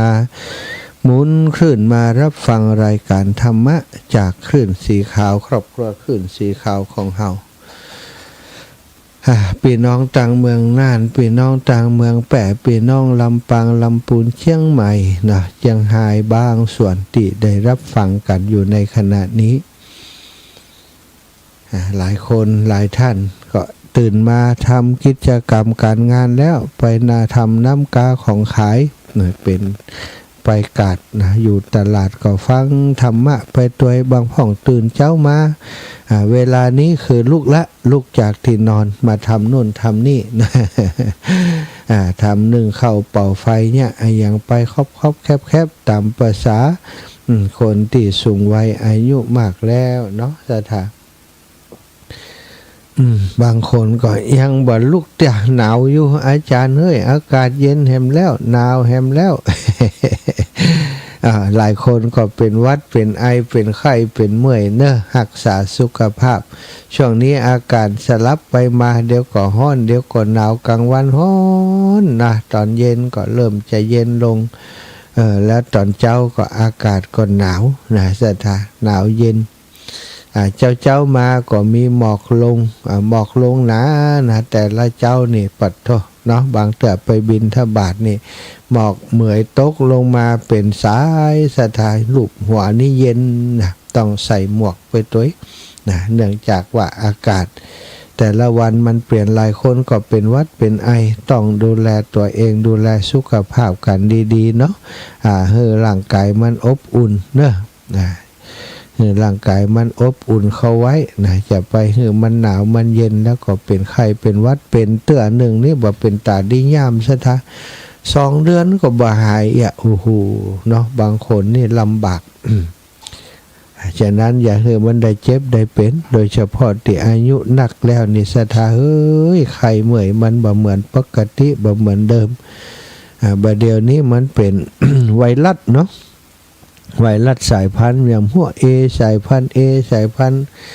ที่เปิ่นติดกันน่ะถึงลูกเด็กเล็กแดงละอ่อนถึงคนเฒ่าคนแก่นะแม้เฒ่าจะฉีดวัคซีนไปแล้วนะมีภูมิคุ้มกันแล้วมันก็ยังป่วยยังนี่อยู่นะสัตว์แต่ว่ามันจะบรรนักหนาไปกว่านั้นถึงกับเสียชีวิตเนี่ยบ่ค่อยเจอแต่ใดก็ต้องระวังอยู่เหมือนกันเนาะห่วงดูแลสุขภาพกันบ้านเฮาฝนบ่มีแล้วภาคใต้นี่มีฝนอยู่แต่บ่ได้ว่าบ่มีเลยเนอะสถาฝนนี้นะถ้ามันจะตกพายุเข้ามันก็มาละ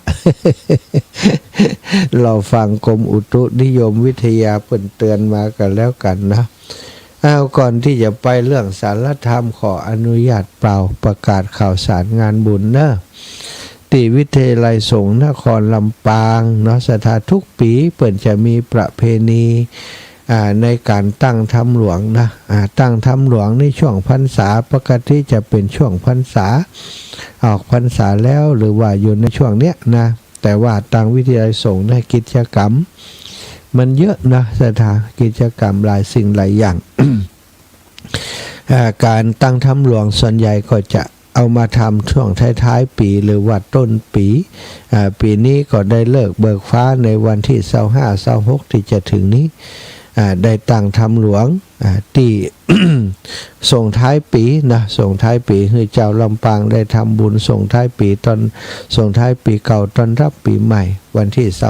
25-26ที่จะถึงนี้ที่ศาลหลักเมืองจังหวัดลำปางหรือว่าศาลากลางเดิมมิวเซียมของลำปางหน้าวัดบุญญวัดวิหารพระอารามหลวงอันเป็นสถานที่ดังเดิมที่จัดกันมาเป็น20 กว่าปีแล้วเนาะในสถานที่แห่งนี้ก็ถือว่าเป็นสถานที่เป็นสะดือเมืองเป็นสถานที่ที่สำคัญของเจ้าลำปางมีลักเมืองอยู่ก็เหมือนกับทำบุญให้กับลำปางทั้งจังหวัดสถาน ตั้งวิทยาลัยสงฆ์นครลำปางในฐานะที่เป็นแม่งานจัดการดำเนินการทุกอย่างเนาะก็จะมีการได้ประชาสัมพันธ์บอกกล่าวข่าวสารงานบุญนี้ให้กับศรัทธาญาติโยมได้รับทราบภายเกิดปียังปียังน้ำปีจะเป็นเจ้าภาพการเทศน์กันใดนะศรัทธาก็เหมือนกับทุกปีนะเนาะปีชวดนูชวดฉลูขานเสือท้อเขาเกิดปีใดก็เป็นเจ้าภาพทำผูกนั้นๆเนาะซึ่งก็จะมีหลายหน่วยงานเพิ่นมาเป็นเจ้าภาพร่วมตัวก็เป็นเจ้าภาพร่วมกันนะในการเทศน์การทำต่างๆปูจาการเทศน์การทำแล้วแต่ตามอัธยาศัยของศรัทธาญาติโยมเนาะเป็นไปได้ก็มาปูจากันเลยนำสำรับอย่างต่างๆมาใส่โดยเปิ่นในวันที่25-26นะจะมี2 วันเนื่องจากว่ามันหลายกันเนาะกะมหาชาตินี่13 กันแล้วผูกพิเศษแหม4-5 กันซะท่า ถ้าวันเดียวอย่างกุดเตือนเนี่ยมันตึ้มตัน มันกับค่ำกับมืดกับดึกกับเดินก็จะเป็นสองผูกนะเป็น2วัน2วันรวมกัน7 2 14วันละ6ผูก7ผูกนะก็จะได้วัน7ผูกเนาะ7ผูกก็จะได้2วันก็จะพอดีเลิกประมาณ 4-5 โมงเย็นนี่นะบ่พอค่ำพอดึกตัวใดกุเตื้อ 3-4 ทุ่มมันเกินไปมันดึกไปศรัทธาญาติโยมจะลำบากเนาะอันนี้ก็ประกาศแจ้งข่าวสารงานบุญนี้ศรัทธาจะร่วมเป็นการเทศก็ได้จะมาร่วมบุญกองทุนการศึกษาของวิไลสงฆ์ก็ได้หรือว่าโอ้อีแม่จะเอาโฮงทานไปเนาะแจ้งตังสถานีมาเนาะแจ้งตังพระสงฆ์นักจัดรายการมาก็ได้นะอีแม่จะเอาอย่างมานะอย่างน้องสมจิตอินทวิจิตวันที่25จะเอาโจกมา100 ชุดอีหรอกนี่น้องสมจิตเนาะแล้วก็เป็นเจ้าภาพก๋วยเตี๋ยวทุกปีแฮม25 กิโลก็อย่างเนี้ยเนาะ น้องสมจิตอินทวิจิต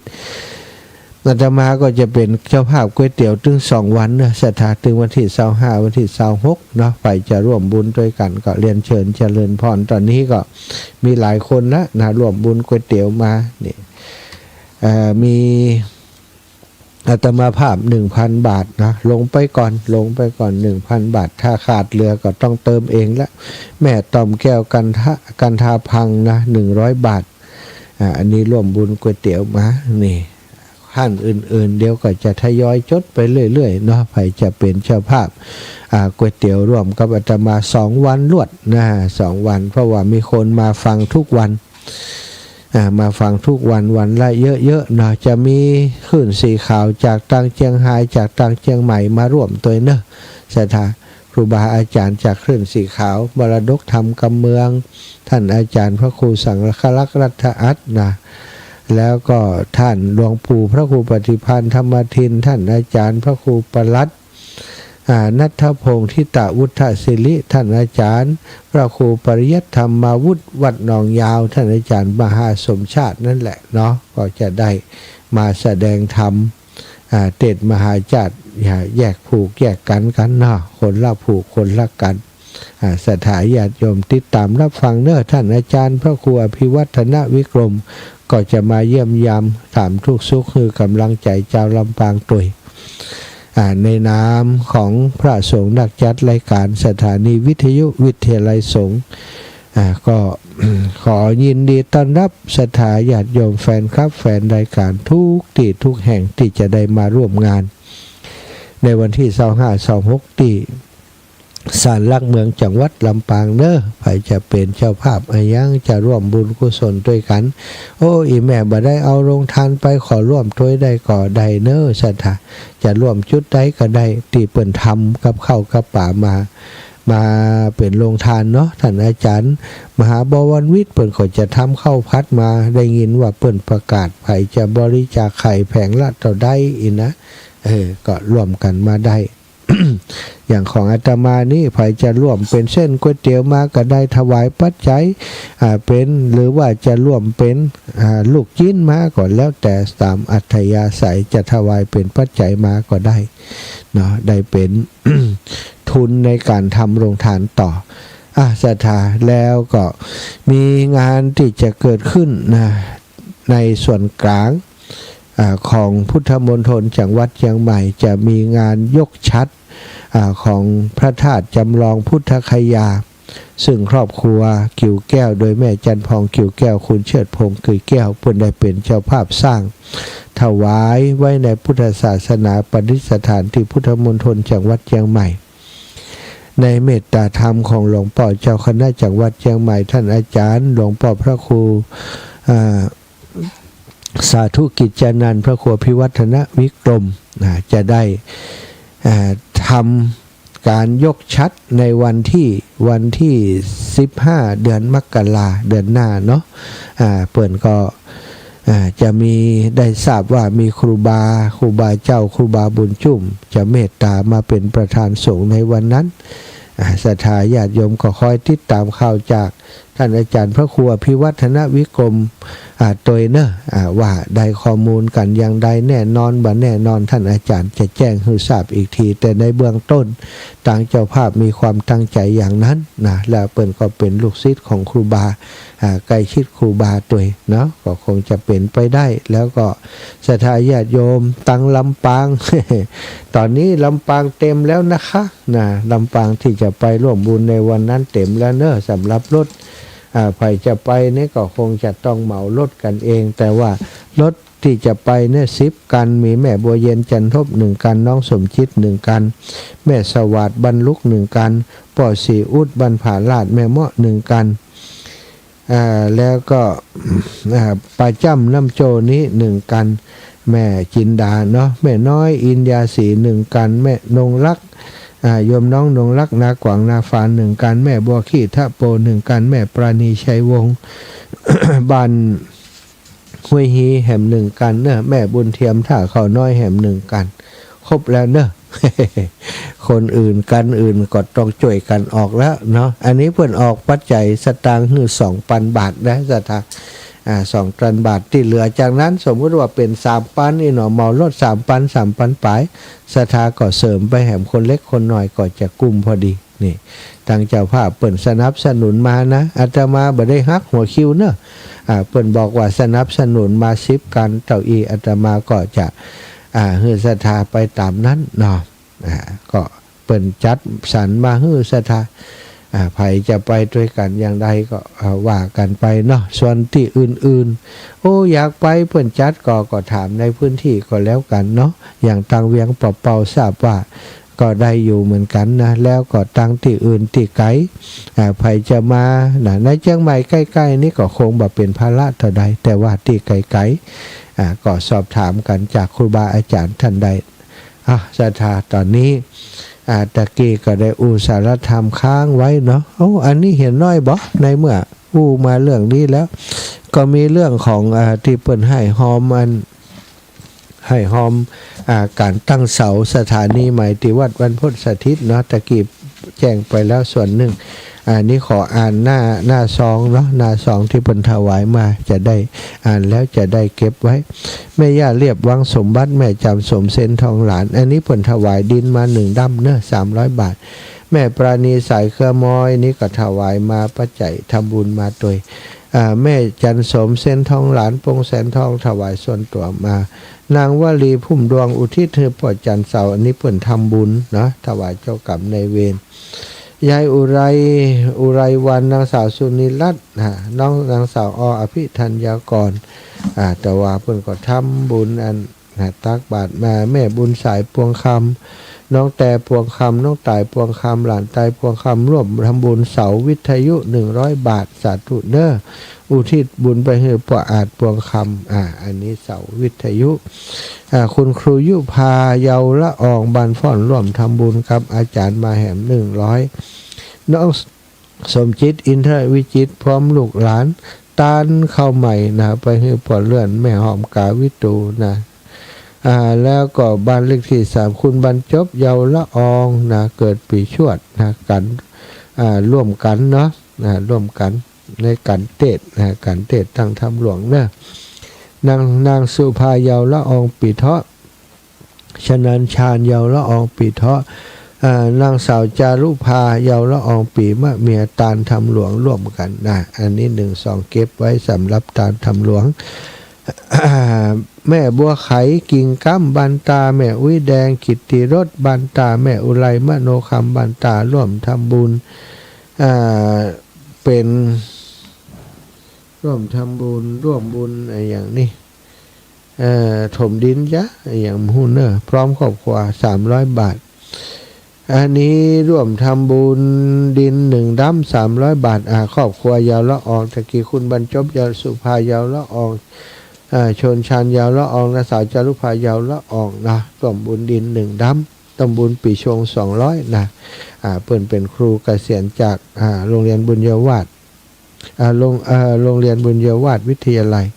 น้องสมจิตพร้อมครอบครัวร่วมดินแหม1 ดำแม่จันแก้วมารัตนาร่วมบุญ100 บาทบันวังพร้าว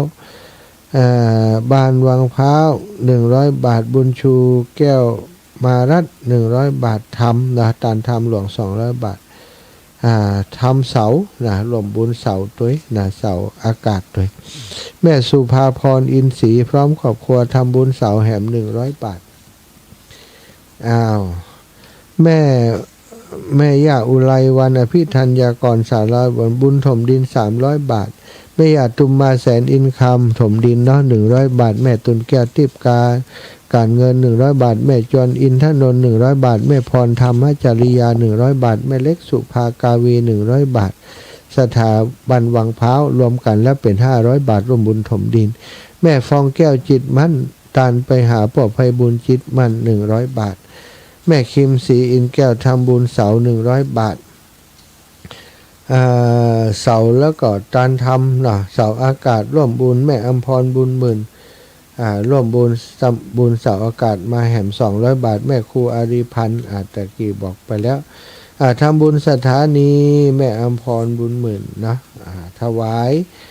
ทานให้เจ้ากรรมในนางสาวจันตายอเสนนะร่วมบุญมาแหม200 บาทสถาพรสุทคามนางสาวชุติการสุทคาม24พี่น้องทำบุญวันเกิดวันเดียวกันร่วมบุญมา200 บาทแม่อัมพรบุญหมื่นครอบครัวท่วมบุญมา2,000 บาทนะ3,000 บาทแล้วก็กนกกมลวันเกิดแก้วสมศรีชิมรสร่วมบุญมา400 บาทอันนี้ร่วมดิน1 กันนี้บ่เขียนชื่อไข่หูเนอแม่เกียงคำสิริมาศสิริวงศ์เนาะ4 หมวด 9ซื้อหิน100 บาทอันนี้ก็เป็นชื่อเสียงเรียงนามที่ศรัทธาญาติโยมได้ร่วมบุญมาในช่วงอาทิตย์ที่ผ่านมาขออนุญาตประชาสัมพันธ์ให้ได้รับทราบอนุโมทนาบุญกันศรัทธาตะกี้ได้ค้างไว้เกี่ยวกับการคนเฮาที่เกิดมาแล้วบ่ฮู้เรื่องของบาปบุญคุณโทษบ่ฮู้เรื่องประโยชน์ไม่ใช่ประโยชน์บ่ได้ทำสิ่งที่เป็นประโยชน์แก่ตัวปล่อยเวลาให้ล่วงเลยไปแล้วก็บ่สามารถจะทำอย่างได้พอสุดท้ายมาเนาะสุดท้ายอย่างปี2568จะจากเข้าไปแล้วหลายคน2567ที่ผ่านมาตั้งใจจะยะนู่นจะยะนี่ในปีใหม่จะยะปี68จะยะนั่นขึ้นแล้วจะทำอย่างนู่นจะทำอย่างนี้พอเวลามาถึงจริงๆก็บ่ได้ทำอย่างที่ตั้งใจบ่ได้ทำอย่างที่อธิษฐานใจไว้ปล่อยเวลาให้ล่วงผ่านเลยมานะจนใกล้จะสิ้นปีแล้วอย่างมาเร็ว คนที่ว่าอย่างมาเร็วมีหันอย่างหนึ่งเสียดายเวลาเสียดายว่าได้ยะเสียกรรมเสียดายว่าได้ทำเสียกรรมมันอย่างมาเร็วเนี่ยอันนี้ก็ส่วนหนึ่งคนที่เพิ่นได้ทำบุญหรือว่าได้สร้างประโยชน์แก่ตัวแก่ตนเพิ่นจะบ่เสียดายบ่เสียใจเวลาที่ผ่านไปเพราะได้ทำเต็มที่แล้วทุกอย่างตามกำลังศรัทธาตามกำลังปัญญาของตนเองเขาเป็นชาวพุทธต้องเลือกสิ่งที่ดีที่สุดคือกับตัวคือมันเป็นประโยชน์แก่ตัวศรัทธาทุกวันทุกเวลาอย่าปล่อยจิตปล่อยใจไปให้มันจมไปกับสิ่งที่มันจะทำให้เฮามัวหมองโดยเฉพาะบาปอกุศลต่างๆถ้าเราทำบาปอกุศลต่างๆมากก็เหมือนกับเราเอาน้ำสีดำเติมไปในแก้วของตัวเองน้ำสีดำก็จะทำให้แก้วของเรามันสกปรกสกปรกใจของเราเช่นเดียวกันนะศรัทธาถ้าเราเติมสิ่งที่บดีเข้าไปความสกปรกความหม่นหมองก็จะเข้าไปในจิตในใจของเขาเป็นใจมืดใจดำไปติ๊กๆศรัทธาแล้วเขาก็จะอยู่ในห่วงของความทุกข์ความลำบากจากการที่ตัวเขาเองนั่นแหละเป็นผู้ใส่เข้าไปเป็นผู้ทำให้มันเกิดขึ้นแต่ถ้าหากเขาสร้างสมอบรมตัวตนอยู่ในคุณงามความดีในบุญในกุศลในศีลทานศีลภาวนาอันนี้ก็เหมือนกับเขาได้เติมน้ำใสๆเติมน้ำดีๆเข้าไปในแก้วของเราทุกวันนี่เป็นสิ่งที่เราท่านทั้งหลายก็จะต้องท แม่บุญตาเทียนชัยได้ถวายมาแหม100 บาทร่วมบุญดินสาธุเนอก็เป็นสิ่งที่เขาจะต้องเติมให้กับตัวเองตลอดทุกวันสถาเรื่องของบุญของกุศลถ้าเขาบัดเติมบุญเข้าไปสิ่งที่มันจะบัดใจบุญมันก็จะเข้าไปแทนเหมือนกับน้ำที่บอกนะแก้วน้ำของเฮานี่ถ้าเฮาบัดใส่น้ำใสเข้าไปบัดใส่น้ำสีน้ำเย็นเข้าไปน้ำดีเข้าไปน้ำเก่าน้ำสกปรกต่างๆก็จะอยู่ในแก้วแล้วนี้มันเป็นสิ่งที่สำคัญถ้าเขาบัดเติมสิ่งดีๆไปเนี่ยน้ำที่อยู่ทางในเนี่ยสถามันก็จะขุ่นจะมัวไปโดยธรรมชาติของมันสถาญาติโยมทั้งหลายก็ต้อง ระมัดระวังเช่นเดียวกันนะในเรื่องของการเติมสิ่งต่างๆเข้าไปในจิตในใจถ้าเขาบอกมันเติมสิ่งดีๆเข้าไปสิ่งบดีต่างๆมันก็จะเข้าไปในจิตในใจของเขาแทนพระพุทธองค์เปิ้นจึงได้ตรัสเป็นปาฏิโมกข์เป็นปาฏิโมกข์สังวรเอาไว้เปิ้นบ่ฮื้อทำกรรมกรรมบาปอกุศลกรรมทั้งหลายนั้นบ่ควรจะเข้าไปข้องแวะเกี่ยวข้องหรือว่าไปสั่งสมไปกระทำให้มากเพราะมันจะนำผลร้ายหรือว่าความทุกข์มาสู่เฮานี่ส่วนกรรมดีคือทำเยอะๆกรรมดีก็คือกรรมที่เป็นบุญเป็นกุศลต่างๆที่เป็นเรียกว่ากุศลกรรมบท10 ประการทานศีลภาวนาการขวนขวายในบุญกุศลการผู้มีความหันตรงการเป็นผู้มีความอ่อนน้อมถ่อมตนต่อ คนที่สูงกว่าแม้กระทั่งคนที่ต่ำกว่าถ้าเขามีความอ่อนน้อมถ่อมตนก็จะเป็นที่รักของคนอื่นขวนขวายช่วยเหลือในกิจการงานบุญทุกอย่างที่มันเป็นประโยชน์เป็นผู้มีจิตอาสามีความเสียสละอันนี้เรียกว่ากองแห่งบุญแห่งกุศลการสนทนาธรรมกันการฟังธรรมการพูดธรรมเนี่ยก็เป็นสิ่งที่เป็นฮื้อเกิดกองบุญกองกุศลขึ้นเป็นหน้าที่เนาะของชาวพุทธที่จะต้องทำถ้าเขาเป็นชาวพุทธแต่ว่างานพวกนี้เขาบัดทำกันบ่ฮื้อตานบ่รักษาศีลบ่ปฏิบัติกิจที่ควรจะทำคือการเจริญจิตภาวนานี่ ก็แสดงว่าวันเวลาที่ล่วงไปเฮาบ่ได้ใส่ใจการสร้างกองบุญกองกุศลให้เกิดขึ้นในตนในตัวของเฮาเนาะอย่าปล่อยให้เวลามันล่วงไปในเมื่อวันเวลาทุกวันมันพร้อมที่จะเกินกินสรรพสิ่งให้หายไปกับวันเวลานั้นก็ขอให้มันเกินกินแล้วก็บันทึกเอาแต่สิ่งที่ดีๆที่เกิดขึ้นคุณงามความดีต่างๆที่เฮาสั่งสมอบรมทุกวันมันจะเป็นผลขับเคลื่อนการดำเนินชีวิตของเฮาไปในเส้นทางที่ดีถ้าเฮาขับเคลื่อนตัวเองไปในเส้นทางที่บดีสร้างบาปอกุศลต่างๆทางแห่งบาปแห่งอกุศลมันก็จะเกิดขึ้นต่อเฮาในเบื้องหน้าติ๊กๆเพราะว่าผลจากการทำวันนี้มันจะส่งผลในวันพรุ่งนี้มันจะปาเข็มทิศมันจะก่อฮักเหไปในทางทิศทางที่บดีถ้าเปรียบเป็นเส้นทางเฮาเดินมาสู่เฮามีเส้นทาง2 เส้นนะเสถาเฮาเดินมาจากทางนี้จะไปสู่เส้นทาง2 เส้นถ้าเฮาสั่งสมแต่อกุศลกรรมเส้นทางอกุศลธรรมอกุศลกรรมนั้นมันก็จะรอเฮาอยู่เบื้องหน้านั้นพอตื่นขึ้นมาเฮาก็จะเตี้ยวไปสายนั้นสายที่เป็นบาปละเมิดข้อห้ามต่างๆเปิดห้ามฆ่าสัตว์เขาก็ฆ่าสัตว์อย่างอีเป็นต้นละเมิดศีลเปิดฮื้อตานเขาก็บ่ฮื้ออย่างกับไผเขาบ่มีความเสียสละที่จะแบ่งปันกับไผมันก็จะเดินไปเส้นทางแห่งความเสื่อมนั้นแต่ถ้าวันนี้เขาทำบุญทำกุศลเจริญทานศีลภาวนาอยู่ตลอดตื่นเจ้ามาทางสายนั้นก็จะปรากฏกับเฮาแหละมันก็อยากจะเตียวไปในทานศีลภาวนานั้นทางที่มันเ เป็นฝั่งตรงกันข้ามเขาก็บ่ใส่ใจสนใจที่จะมองไปมองหา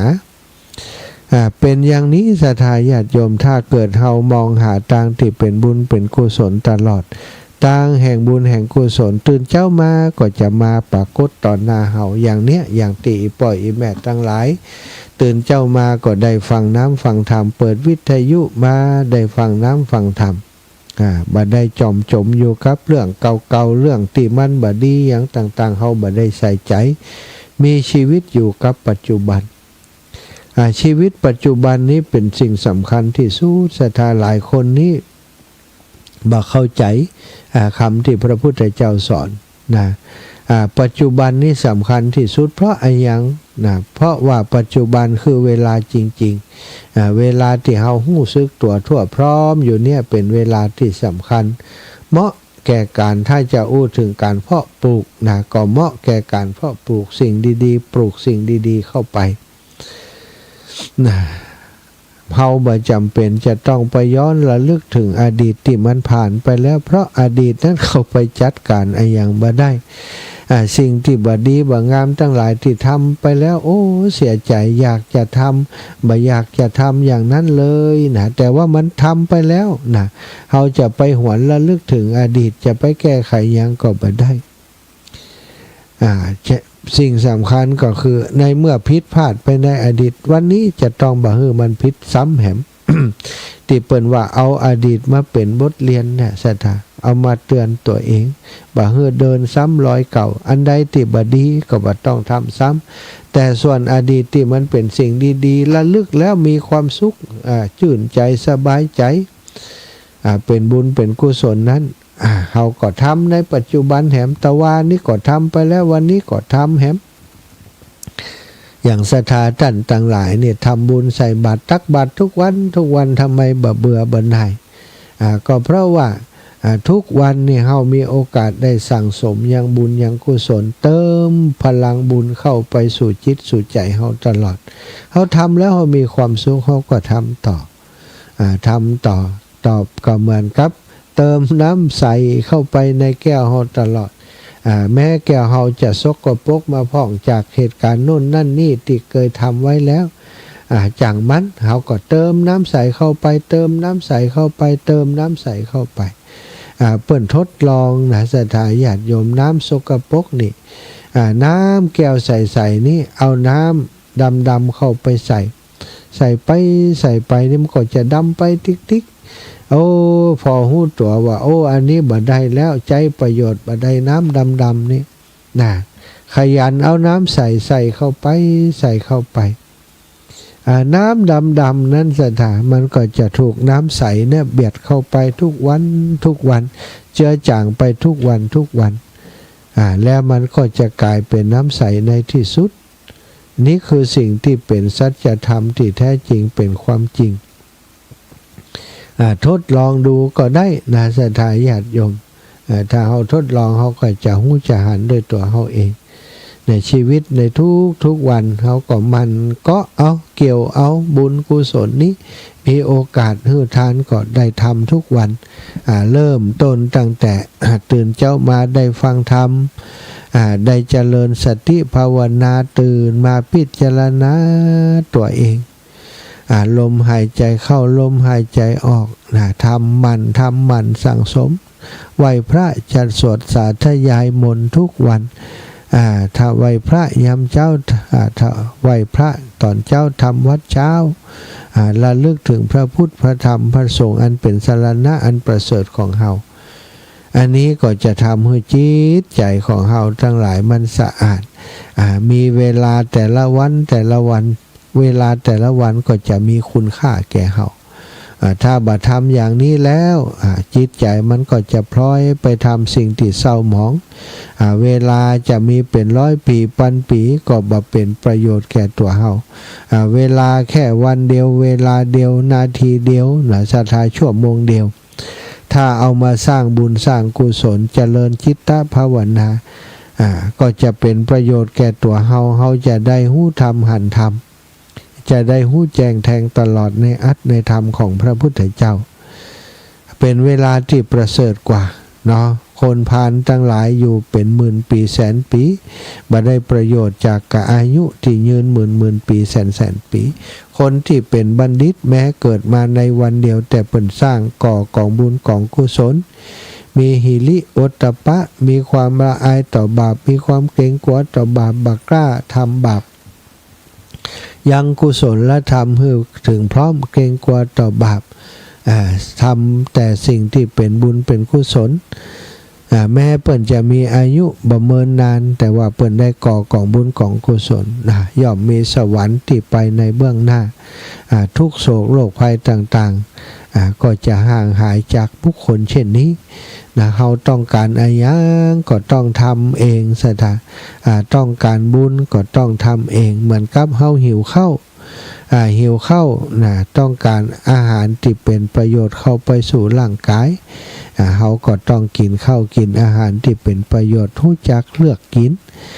ถ้าบ่รู้จักเลือกกินอาหารที่บ่เป็นประโยชน์กินเข้าไปก็เป็นโทษแก่ร่างกายของเฮาจิตใจของเฮาก็เช่นเดียวกันต้องการอาหารทุกวันต้องการเยอะกว่าร่างกายโดยซ้ำไปอาหารที่ใจต้องการก็คือบุญที่จะกินเข้าไปแล้วมันทำให้จิตใจปลอดโปร่งเบิกบานสุขสดใสถ้ากินสิ่งที่บ่ใจบุญเข้าไปก็คืออาหารกากอาหารพิษก็ต้องเป็นโทษแก่ร่างกายก็คือบาปอกุศลกรรมทั้งหลายนั่นเองเนาะวันนี้ได้ได้จ๋ากับศรัทธาญาติโยมมาก็สมควรแก่เวลาที่จะให้ศรัทธาญาติโยมในช่วงท้ายได้โทรเข้ามาแล้วโทรมามาจ๋ากันสักเล็กน้อยเนอะ0808844173 โทรมามาจ๋ากันได้แล้ว ก่อนที่จะหมดเวลาไปจะบ่ได้กันสายพี่น้องต่างเมืองน่านมีก่อหามีก่อจ้าเนาะต่างเมืองน่านเมืองน่านเมืองแพร่นะแป้นี่ก็ฟังแต่ว่าบ่ค่อยโทรอาตมาเคยฟังจากรายการครูบาอาจารย์มีพี่น้องต่างแป้โทรมาอยู่ต่างร้องกวางต่างอย่างนี้นะเคยโทรมาอยู่เหมือนกัน สถานีวิทยุวัดบรรพตสถิตของเฮาจะเปิดทำการเร็วๆนี้ตอนนี้ติดตั้งระบบติดตั้งเสาส่งสัญญาณติดตั้งสายสัญญาณติดตั้งเบรับสัญญาณ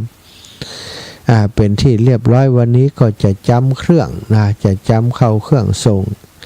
เครื่องส่งจะมาวันนี้ก็จะได้ทดสอบทดลองดูการออกอากาศจะเป็นอย่างใดพร้อมแน่นอนหรือไม่เดี๋ยวกสทช.จะมาตรวจสอบความพร้อมอีกทีเรียบร้อยแล้วออนแอร์ได้ก็จะออกอากาศเลยคิดว่าเที่ยวนี้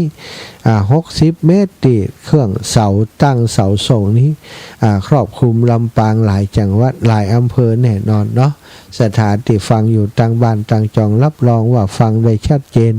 บ่มีขึ้นรบกวนอย่างที่ผ่านมาแน่นอน เครื่องใหม่เนาะก็จะช่างเทคนิคน้องนัทสถาพรสุธาคำและน้องดิวอนุพงษ์ตาจินะจะมาเป็นช่างเทคนิคประจำสถานีของเราจะมาดูแลพอกอยสถานีพร้อมกันต่อไปจะมีทีมถ่ายทอดสดสถานีวิทยุพระพุทธศาสนาวัดบรรพตสถิต ออกปฏิบัติหน้าที่รับงานถ่ายทอดสดในพื้นที่จังหวัดลำปางในนามสถานีวิทยุพระพุทธศาสนาจังหวัดลำปางต่อไปเนาะอาตมาลืมไปสถานหลายคนคงจะโทรมาแล้วก็โทรบัดติดปิดระบบไว้นะปิดระบบเป็นระบบอันนั่งเคียงบิน ถ้าอยู่บนเคียงบินไฟโทรหาบ่ได้นะเพราะว่าถ้าปิดไว้นะในช่วงติอยู่บางคนก็โทรเข้ามาเนี่ยเอาโทรมาได้ละสถาเปิดแล้วนะ0808844173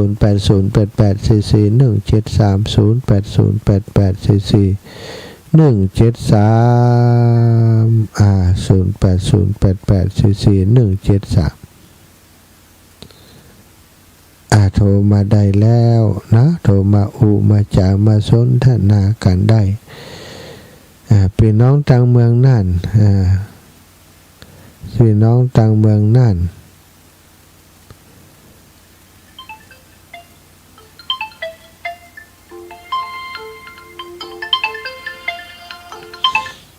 เสียงใหม่มาแล้วแม่นิเวศตื่นแล้วจะไปทำบุญแล้ว เจ้ากลับละมนมัสการเจ้าขออนุโมทนาธรรมะเลยนะเจ้าวันนี้นะ เจ้าแม่ อันชัดเจนดีเจ้า ชัดเจนเนาะฝ่ายเห็นเนาะบ่มีขึ้นรบกวนเนาะ เจ้าทำบุญตะวาแล้วเจ้า ดี ตะวาละมันติดเจ้า อ๋อดีแล้วเจ้าแม่ เจ้าอนุโมทนาเนอ สาธุค่ะอ้าวเจริญพรแม่ฟองจาน กับไว้สาเจ้า แม่ฟองจานเจ้าพี่น้องร้อยรอ เจ้าฟังแต่เจ้าตั้งแต่เพิ่นเริ่มเปิดสถานีนะ วัน เจ้า ที่15ปะกันเนอะ เจ้า 15ติพุทธมณฑลไก่บาน ถ้าแบบติดอย่างเลยเจ้า ติด เพราะว่าปล่อยเองบ่ได้ ปล่อยเองบ่ได้เจ้า สาธุติด เจ้า สาธุอีแม่จ้ะพี่น้องดอยรออำเภอดอยรอจังหวัดเชียงใหม่เนาะศรัทธาญาติโยมท่านสาธุชนทุกคนทุกท่านวันที่25วิทยาลัยสงฆ์นครลำปางตั้งธรรมหลวง25 26 2วันเนอะ25นี่ลำปางไผจะไปเอาปฏิทินไผต้องการปฏิทินจากของหลวงปู่พระครูปฏิพันธ์ธรรมทินไปรับจากหลวงปู่ได้เลยเนาะหลวงปู่มาเทศแล้วก็จะมีลูกศิษย์เปิ่นเอาปฏิทินมาลงให้สถาปุจจาโดยจะเลินพร เจ้ามาจากของจีนเลย เอ้าพี่น้องวังชินนี่ไผ แม่คำภาษาโยธมังกวาง แม่ค สายโยธ ำสายยุด บ้านวังกวาง สายยุด บุญแม่ฟูงอำเภอวังจีนจังหวัดแพร่ กวางแม่ฟูวังชินแผ่นอโอ้ฟังตลอดกะโอ้ดีกะ ลูกแม่ดี3คนละเจ้า ดูจดไว้แล้วนี่จดไว้แล้ววันหลังโทรมาหู้แล้วไผนี่ อนุโมทนาเนอ ขอบคุณอีแม่อายุเท่าใดปีนี้ 75ละเจ้า โอ้75พอดีเนาะดีแล้ว ในมันถูกแล้วอีกปาน เพิ่นให้ได้พักแล้วกะฮะอยู่กับบ้านปฏิบัติไปเนอะปิดปฏิบัติ บ้านกับยิบผ้ายิบหยัง โอ้หยิบผ้าได้อยู่กะหยิบผ้าหยิบจักนี่กะ เจ้า โอ้เก่งเราเป็นสาวหยิบผ้า ปลูกฟักปลูกไม้อยู่ในป่า ดีแล้วเฮามีงานเนาะสองเท่าลูกทำงานปั๊มให้อยู่ละปูนปูน โอ้ดีแล้วดีแล้ว อนุโมทนาเนอ สาธุค่ะแม่ เจ้า สาธุอ้าวแม่เหรียญตาคำมา อันอาจารย์ เจ้าอีแม่ แม่อาจารย์หอมเสาหอมลอยเนอะ อ๋อแม่เหรียญตาคำมาหอมเสา100จะพากแม่อย่างก็อันปงไตเนี่ย อ๋อเจ้า เดี๋ยวอันก็ติช่วยก็เจอแฮมลอย อ๋อ ช่วยเสา เสาสถานีแม่ สถานีเจ้า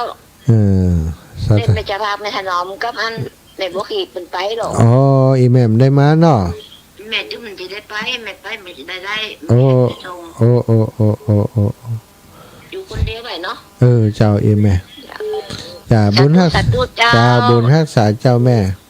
จ้าอาจารย์ เจริญปอนแม่อมรคือเติงหาพี่น้องทาดอยข้าง ไหวตาท่านพระมหา เจ้าลำปู หลายวันแล้วมันได้ออกแล้วเนาะ นั่นแน่ หนาวลำพัง หนาวอยู่หนาวตอนเจ้าหนาวตอนควายมั่มเพราะแต่ตอนบ่ายก็ห้อน ฐานีลำปางถ้าออกบ้านเฮาจะได้ยินว่า 100มันสูง60เมตรอะดิมันได้ถึงอีแม่นะ จะถึงอยู่ก็วันนี้ชัดเจนจะดีวันนี้ออกที่เก่าเนาะ เจ้าที่เก่าเจ้าแม่ออกที่จะฟังเหมือนอยู่เนาะจะออกอ่ะโอ้วันที่1นี่ออนแอร์แล้วก็เอาดีหลาย เจ้าสาธุเจ้าแม่ เจ้าไหว้ศาลเจ้า เจริญปอนพี่น้องเราปาก้อยแม่ย่าหม่อมตันวง ไหว้ศาลเจ้า เออ เรียกตีเจ้าพอดีว่ะ จับพอดีจับเดี๋ยวนี้กะ เจ้า โอ้ตื่นขวายนี่ ยังพูดเจ๊ก็ว่า เนื้อกามเป็นหยังรับดีก็มีความสุขละอย่า เนี่ยเจ็บอันจากอันกวาดกำบ้านนี่มันเจ็บกำสวนเนี่ยมันเลยแบบ กวาดเบาแหมหน่อยเนอะกับนี่มอมแม่ยามอมเนอะสาธุอย่าขอบคุณอย่านักเป็นกำลังใจโทรมาหากันสาธุสาธุอ้าวแม่อุ้ยอินแม่สาบเสมอนี่ลูกควายนี่ ไหว้ศาลเจ้าเสียงหวานอารมณ์ดีไม่ไหว้ฟังเอาอันนี้สงเนอะมันได้ยินเป็นกรรม โอ้ยอินดูแต่เดินดินถิ่นท่านนาเนี่ยลงมาลุงเนี่ยมันได้ยินน้อยเดียวนี่แค่เสียงมันได้ยินเป็นต้อยเป็นเดี๋ยววันหลังจะเอาเสาไปติดที่บ้านเอาเสาลำฟังไปติดที่บ้านอุ้ยฝันไปเตอะเนาะฝันก็เพราะฝันมาต้องนี่กะอันนี้คนเปิ่นไข่ไปกับไปอันนี้เดี๋ยวจะไปหาอุ้ยกันสาธุค่ะแม่อุ้ยอินแม่สาบเสมอนี่โอ้อันนี้นี่ดาราประจำนะตื่นตอนกลางคืนก็โทรมาเป็นกำลังใจตอนเจ้าก็โทรมาเป็นกำลังใจอันนี้สุดยอดนะคือกำลังใจกันนะคนจัดรายการอยู่คนเดียวก็ต้องฟังจากตังผ่านเพื่อนฟังก็โอ้อันพี่น้องตังวันโถกหัวช้างหนองห้าเนอะหัวทุ่งเนาะวันนี้ครบรอบ ครบรอบวันเกิดนะครบรอบจะไปเนอะไปบิณฑบาตไกลๆนี่เนาะวันนี้ 2-3 วันแล้วมันได้ไปแอวหาวันนี้ก็จะสดไปโถกหัวช้างหนองห้าหัวทุ่งนะสถาเปิ่นจะได้เตรียมตัวบางคนอาจารย์บอกอ่ะนะฟังรายการอยู่บ่ฮู้สักคำวันนี้ปากันเนื้อแล้วก็ขอบคุณทุกคนที่ติดตามทาง Facebook ไลฟ์ตัวเนาะ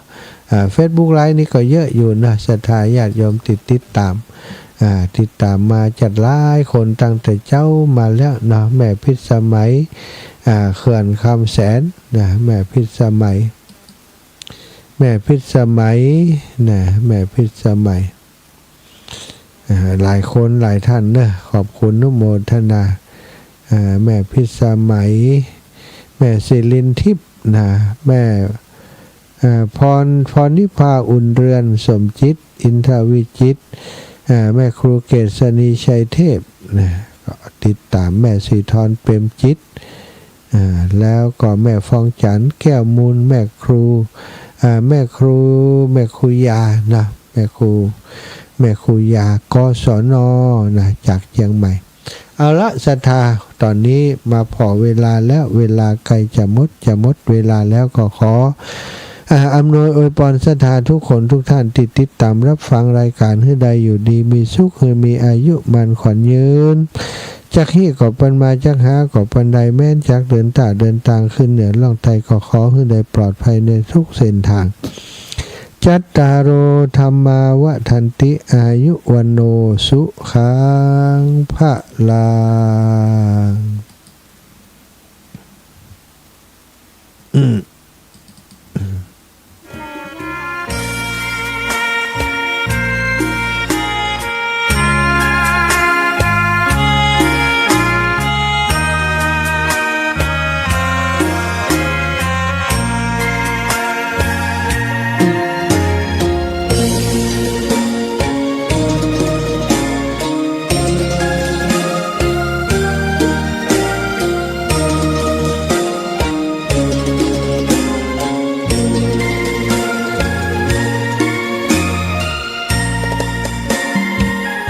ดอกบัวดอกหนึ่ง